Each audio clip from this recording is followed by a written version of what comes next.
Perkenalkan, nama saya Irene Manurung dengan NIM C1C022157. Baiklah, di sini saya akan mempresentasikan tentang aspek keperilakuan pada pengakumulasian dan pengendalian biaya. Yang pertama itu ada sistem biaya tradisional dan biaya standar. Pertama, tujuan dan penggunaan sistem akuntansi biaya.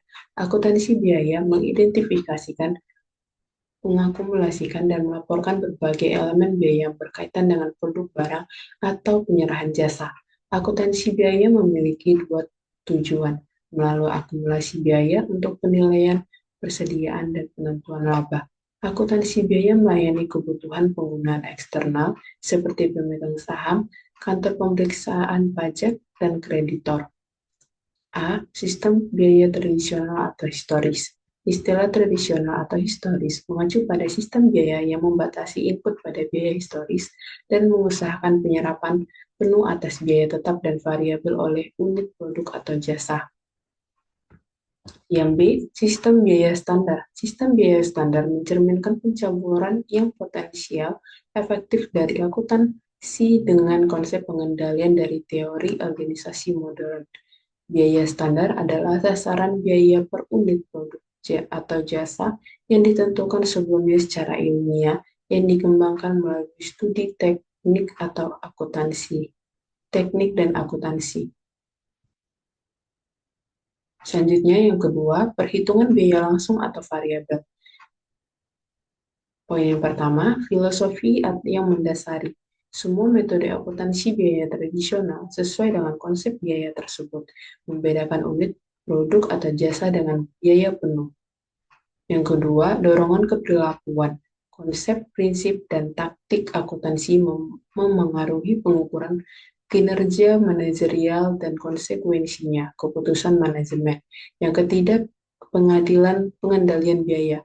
Hal tersebut memungkinkan penyusunan laporan laba rugi menggunakan margin kontribusi yang menekankan pada pola perilaku biaya dan memberikan kepada manajemen mengenai biaya teknik, biaya yang dikomitmenkan, dan biaya di diskresioner.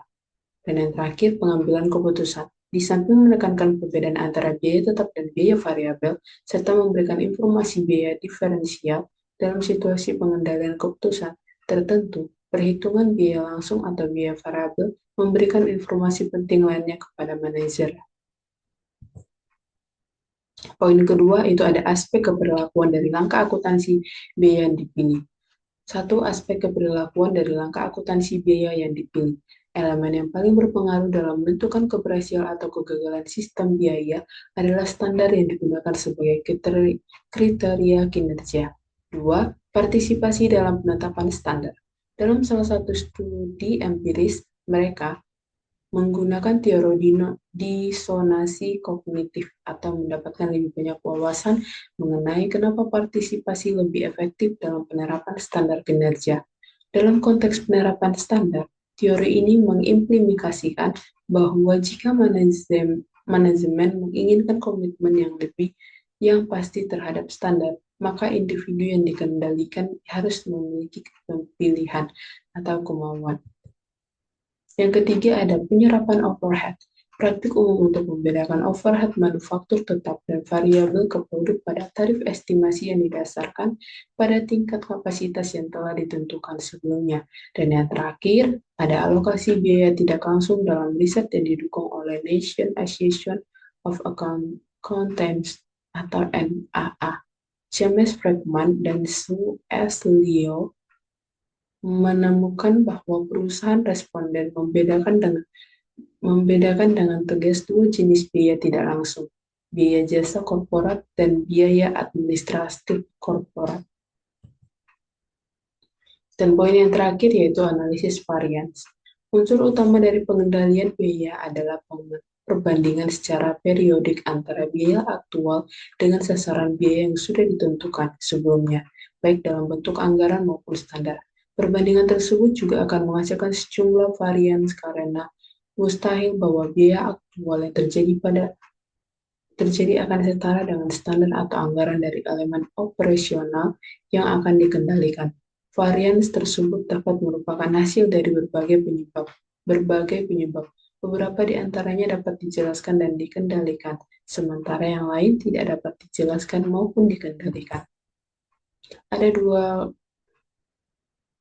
poin, yaitu keputusan investigasi varians, yaitu keputusan manajemen semata-mata bergantung pada penilaian atas signifikasi diskrepansi yang diamati. Pengendalian hanya jika varian tersebut berasal dari penyebab yang dapat ditentukan, atau dengan kata lain tidak bersifat acak dan rentan terhadap tindakan. Yang kedua, aspek keberlakuan. Komponen khusus dari kebijakan pengendalian yang dapat mempengaruhi respon aktif adalah faktor-faktor seperti batas yang ditetapkan oleh manajemen, jenis hasil umpan balik, ketaatan pemaksaan, dan penghargaan, serta sanksi yang terkait dengan kebijakan pengendalian. Baiklah, sekian penjelasan dari saya. Lebih dan kurang saya mohon maaf. Terima kasih.